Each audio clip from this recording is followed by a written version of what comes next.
ఇప్పుడు రోబోటిక్స్ కూడా వింటున్నాం కదా సార్, స్పైనల్ సర్జరీస్లో రోబోటిక్ సర్జరీ యూజ్ చేసే ఛాన్స్ ఏమన్నా? ఉన్నాయండి, రోబోటిక్స్ ఉన్నాయి. ఈ రోబోటిక్స్ ఏంటంటే స్పైనల్ రోబోస్ అంటాం కదా. ఈ రోబోస్ ఏం చేస్తాయంటే, ఇప్పుడు నేను స్క్రూస్ వేస్తామని చెప్పాను కదా బోన్స్లో. ఈ స్క్రూస్ని మనం డిఫరెంట్ టెక్నిక్స్తో వేస్తాం, రకరకాల పద్ధతులతో వేస్తూ ఉంటాం. ఒకటి కన్వెన్షనల్ రెగ్యులర్గా ఇప్పటికీ నేను ఫాలో అయ్యేది ఫ్రీ హ్యాండ్ టెక్నిక్ అంటాం. ఫ్రీ హ్యాండ్ అంటే డైరెక్ట్గా స్క్రూస్, అంటే మన నాలెడ్జ్ని ఉపయోగించి మనకు అండర్స్టాండింగ్ ఉంటుంది స్పైన్ ఎలా ఉంటుంది అనేది. మనం ఎప్పటి నుంచో ఇందులో ఉన్నాం కాబట్టి అది మనకు అర్థమవుతుంది. సో ఫ్రీ హ్యాండ్ టెక్నిక్తో వేసేస్తాం. ఈ ఫ్రీ హ్యాండ్ టెక్నిక్తో ప్రాబ్లం ఏంటంటే, ఒక about 2 to 5% of the screws కొంచెం కరెక్ట్ పొజిషన్లో ఉండకపోవచ్చు. ఓకే, ఆ హ్యూమన్ ఎర్రర్ అనేది వస్తుంది.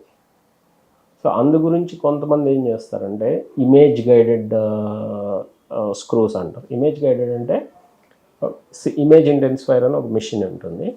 ఈ మిషన్తో ఏంటంటే మనకు ఓన్లీ 2 dimensions ఇమేజ్ వస్తాయి, 3rd dimension రాదు. ఓకే, సో ఈ 2 dimensionsతో గైడ్ చేసి మనం స్క్రూస్ వేయచ్చు. సో ఈ 2 dimensionsతో ఉన్నా కూడా మనకి రాంగ్ అవడానికి అవకాశం ఉంది, 3rd dimension మనకు కనిపించదు కాబట్టి. ఇంకోటి 3-dimensional ఇమేజెస్ వచ్చే మిషన్స్ ఉన్నాయి. ఇప్పుడు ఫర్ ఎగ్జాంపుల్ వామ్ అనే ఒక మిషన్ ఉంది. ఆ మిషన్తో మనకి 3-dimensional ఇమేజెస్ కనిపిస్తాయి. సో దాని విధంగా వేస్తే యాక్యురసీ అనేది ఆల్మోస్ట్ 100% అని చెప్పండి, కానీ ఆల్మోస్ట్ 100% ఉంటుంది. ఎందుకంటే మనకు అన్ని డైమెన్షన్స్ కనిపిస్తుంటాయి. సో దాని ప్రకారం వేయచ్చు. ఇది కాకుండా ఇమేజెస్ కాకుండా రోబో ఉంటుంది. ఈ రోబో అనేది ఏంటంటే మనం మార్క్ చేసుకోవడం, ఆ మార్క్ నుంచి బ్లైండ్గా మనం గైడ్ చేస్తుంది మనకి, ఆ బ్లైండ్గా స్క్రూ వేసేసేయచ్చు. ఓకే, ఈవెన్ రోబోటిక్స్ కూడా ఆల్మోస్ట్ 100% యాక్యురసీ ఉంటుంది. సో ఈ విధంగా రోబోస్ స్పైన్లో పనిచేస్తాయి. అంతేగాని రోబో వెళ్ళి సర్జరీస్ చేయడం అట్లా ఎక్కడో ఉండదు, అంటే ఇవి గైడ్ చేస్తాయి. ఇప్పుడు మన దగ్గర ఈ స్పైన్ సర్జరీస్లో రోబోటిక్ వాడుతున్నారా?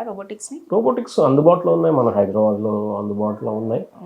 స్పైన్లో కూడా అందుబాటులో ఉన్నాయి. ఓన్లీ థింగ్ ఏంటంటే స్పైన్లో రోల్ లిమిటెడ్, అంటే ఓన్లీ ఆ స్క్రూస్ వేసే టైంలో మనకి అవి గైడ్ చేస్తాయి అంతవరకే. ఇప్పుడు ఫర్ ఎగ్జాంపుల్ ఈ అబ్డామినల్ సర్జరీస్ కానీ, ఈ గైనిక్ సర్జరీస్ కానీ, ఈ క్యాన్సర్ సర్జరీస్లో వాటి రోల్ చాలా ఎక్కువగా ఉంటుంది. అంటే స్పైన్లో కూడా ఉన్నది కానీ లిమిటెడ్. ఇంకోటి సార్, ఇప్పుడు స్టెమ్ సెల్ రీసెర్చ్ అయితే వరల్డ్ వైడ్గా ఎప్పటి నుంచో జరుగుతూనే ఉంది. ఇప్పుడు స్పైన్లో కూడా మనం డీజెనరేటివ్ డిసీజెస్ చూస్తున్నాం. డిస్క్ కావచ్చు, లేదంటే ఆస్టియోపోరోసిస్ ద్వారా బోన్ ఇది కావచ్చు. వాటిని ఏమన్నా స్టెమ్ సెల్స్ ద్వారా మనం ఏమన్నా రెజ్యునేట్ చేసే ఛాన్స్ ఎంతవరకు వచ్చింది ఇప్పుడు రీసెర్చ్? ఈ రీజనరేటివ్ థెరపీస్, ఇప్పుడు డిస్క్ రీజనరేషన్ తీసుకుందాం ఫర్ ఎగ్జాంపుల్. ఈ డిస్క్ రీజనరేషన్ అనేది యాక్చువల్గా నా ఆర్టికల్, అంటే నేను రాసిన ఆర్టికల్లో ఈ నేచర్ జర్నల్లో పబ్లిష్ అయింది. స్పైన్ డిస్క్ రీజనరేషన్ అంటే వెరీ బిగ్ జర్నల్, మీకు తెలిసిందే. కావాలంటే మీకు లింక్ పంపిస్తాను, అది మీ వ్యూవర్స్కి కావాలంటే చదువుతాను అంటే చదువుకోవచ్చు. అది అందులో ఏంటంటే అసలు రీజనరేటివ్ థెరపీస్ మనకి ఏం అందుబాటులో ఉన్నాయి, మనం ఏ స్టేజ్లో ఉన్నాం అని చెప్పి ఆర్టికల్ రాశాను అనమాట నేను, అది నేచర్ జర్నల్కి. అందులో ఇప్పుడు మనం రకరకాల థెరపీస్ ఉన్నాయండి. ఇప్పుడు సెల్ బేస్డ్ థెరపీస్ మీరు అన్నట్టు, ఇప్పుడు ఈ స్టెమ్ సెల్స్.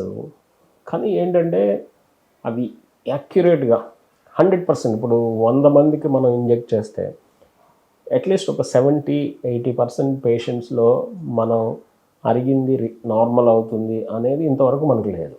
అంటే మనకి ఏదైనా మనకి కన్సిస్టెంట్గా మనం వాడాలి అంటే మనకి రిజల్ట్స్ చూపించాలి కన్సిస్టెంట్గా.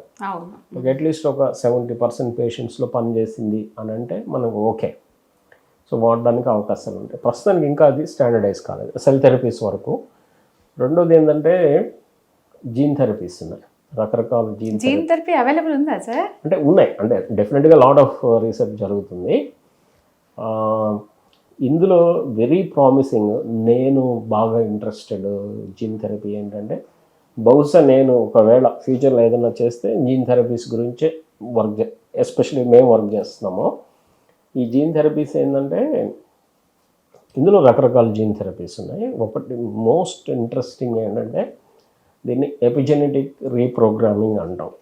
ఎపిజెనెటిక్ రీప్రోగ్రామింగ్ అనేది ఇప్పుడు ఫర్ ఎగ్జాంపుల్ మీకు కంప్యూటర్ ఉందనుకోండి, ఈ కంప్యూటర్లో మనకి ఉంటుంది, మనం పని చేసుకుంటూ వెళ్తాం, యా పని చేసుకుంటూ వెళ్తే బగ్స్ వస్తూ ఉంటాయి, రకరకాలు అవుతూ ఉంటాయి. తర్వాత మనకేంది, ఆ కంప్యూటర్ స్లో అవుతుంది ఈ బగ్స్ వలన. ఎస్ మనం ఏం చేస్తాం, దాన్ని ఫార్మాట్ చేసి రీబూట్ చేస్తాం కదా. స్పైన్ని ఫార్మాట్ చేస్తారా ఏంటి? అట్లనే ఇప్పుడు మనకి ఏజ్ పెరిగే కొద్దీ మనకి ఈ అరుగుదల వలన, అంటే మనకి పని చేసే కొద్దీ మనకు స్లో అవుతుంది ఫంక్షన్. ఇప్పుడు ఈ రీప్రోగ్రామింగ్లో ఏం చేస్తామంటే దాన్ని మళ్ళీ రీబూట్ చేస్తాం, అంటే దాన్ని యంగర్ స్టేజ్కి తీసుకెళ్తాం అనమాట. How sir?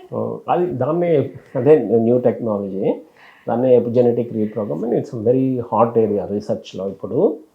దానివల్ల మనకి మన ఏజ్ కూడా రివర్స్ చేయొచ్చు అన్నట్లుగా చెప్తున్నారు. అంటే ఆబ్వియస్గా మనం ఒక పార్ట్ని చేయగలిగితే బాడీ మొత్తం చేయొచ్చు కదా. సో దాని మీద నాకు చాలా ఇంట్రెస్ట్ ఉంది, అంటే ఆల్రెడీ వర్క్ చేస్తున్నాము దీని మీద. సో ఇది చాలా ఇంట్రెస్టింగ్ ఏరియా. ఇంకొక ఏరియా నేను వర్క్ చేస్తుంది ఏంటంటే ఎపోప్టోటిక్ సెక్రెటోమ్ అంటాం, ఎపోసెక్ అంటారు దాన్ని, APOSEC ఎపోసెక్. అంటే ఏంటంటే దీని కాన్సెప్ట్ ఎందుకు ఇవాల్వ్ అయిందంటే, ఇప్పుడు స్టెమ్ సెల్స్ ఫర్ ఎగ్జాంపుల్, ఒక ఎగ్జాంపుల్ చెప్తాను.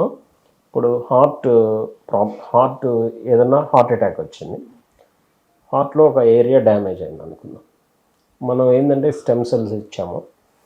ఈ స్టెమ్ సెల్స్ ఇస్తే 100 మందికి ఇస్తే 100 మందిలో అది నార్మల్ అయిపోదు, అది డ్యామేజ్ అయిన పార్ట్ నార్మల్ అవడం అనేది ఉండదు. కొద్ది మంది మాత్రమే కొంత డ్యామేజ్ రికవరీ చూపిస్తున్నారు. అది ఎందుకు జరుగుతుంది, బాడీ నేచర్ అలా కాదు, ఎందుకు జరుగుతుంది అనే అందరికీ ఇస్తున్నాం స్టెమ్ సెల్స్, అందరికీ డ్యామేజ్ అయింది, మరి అందరికీ రికవర్ అవ్వాలి కదా, కొంతమందికే రికవర్ అవుతుంది అనమాట. సో అది ఎందుకు రికవర్ అవుతుందని చూస్తే, ఇప్పుడు ఈ స్టెమ్ సెల్స్ ఎపోప్టోసిస్ అంటాం. ఎపోప్టోసిస్ అంటే సెల్ డెత్ అంటాం సింపుల్గా. ఇప్పుడు ఆ ఎపోప్టోటిక్ స్టెమ్ సెల్స్ అవి కొన్ని కెమికల్స్ని సెక్రేట్ చేస్తాయి అనమాట, కెమికల్స్ని ప్రొడ్యూస్ చేస్తాయి. ఆ కెమికల్, గ్రూప్ ఆఫ్ కెమికల్స్ని మేము సెక్రెటోమ్ అంటాం. ఓకే. యాక్చువల్గా ఈ రీజనరేషన్ అనేది ఈ సెల్స్ వలన కాదు, ఈ కెమికల్స్ వలన అని చెప్పి వాళ్ళు ప్రూవ్ చేశారనమాట. అర్థమైందండి? దాన్ని సో సెక్రెటోమ్ అంటాము. ఆ సెక్రెటోమ్ ఎపోప్టోటిక్ సెల్స్ సెక్రెట్ చేస్తాయి కాబట్టి దాన్ని ఎపోప్టోటిక్ సెక్రెటోమ్ అంటాం. సింపుల్గా ఎపోసెక్ అంటారు అనమాట. సో ఇప్పుడు మేము వర్క్ చేస్తున్న ఇదేంటంటే ఈ స్టెమ్ సెల్స్ని నార్మల్గా ఐసోలేట్ చేసి ఈ సెల్స్ని ఎపోప్టోసిస్ ఇండ్యూస్ చేస్తున్నాం వాటికి, అంటే ల్యాబ్ కండిషన్. స్టెమ్ సెల్స్ ని ఎపోప్టోసిస్ అంటే అవి సెల్ డెత్ అయ్యేటట్టు మీరు ఇండ్యూస్ చేస్తారు. కొన్ని కండిషన్స్ ఉంటాయి, ఆ కండిషన్స్లో ఆ సెల్స్ని పెడితే అవి సెల్ డెత్ అవుతాయి అన్నమాట. అప్పుడు అవి ఈ సెక్రెటోమ్ని ప్రొడ్యూస్ చేస్తాయి, అంటే ఆ కెమికల్స్ ప్రొడ్యూస్ అవుతుంది. సో ఆ కెమికల్స్ని ఐసోలేట్ చేసాము, ఐసోలేట్ చేసి వాటిని ఇప్పుడు పౌడర్ చేసాం. ఇప్పుడు ఇంజెక్షన్ ఉంటుంది కదా, ఇప్పుడు మనకి యాంటీబయాటిక్ ఏదైనా ఉందనుకోండి, ఒక పౌడర్ ఆయిల్లో వస్తుంది కదా, మనం వాటర్ చేసి డైల్యూట్ చేసి ఇచ్చేయచ్చు. సో ఈ పౌడర్ చేసాము. ఇంకా ల్యాబ్ కండిషన్స్లో ఏంటంటే అవి డిస్క్ని ఎలా రీజనరేట్ చేస్తున్నాయి అవి అంటే స్టడీ చేస్తున్నాము, అది టేక్స్ టైం. బట్ నాకు ఇంట్రెస్ట్ ఉన్న ఈ రెండు చాలా ఇంట్రెస్ట్ ఉన్నాయి. సో నా పర్సనల్ ఫీలింగ్, నేను తప్పవచ్చు కానీ నా పర్సనల్ ఫీలింగ్ ఈ రెండు చాలా వెరీ వెరీ ప్రామిసింగ్ టెక్నాలజీస్ అండి. అంటే త్వరలో అది మనకి కొత్త తెలియదు, చూస్తాం.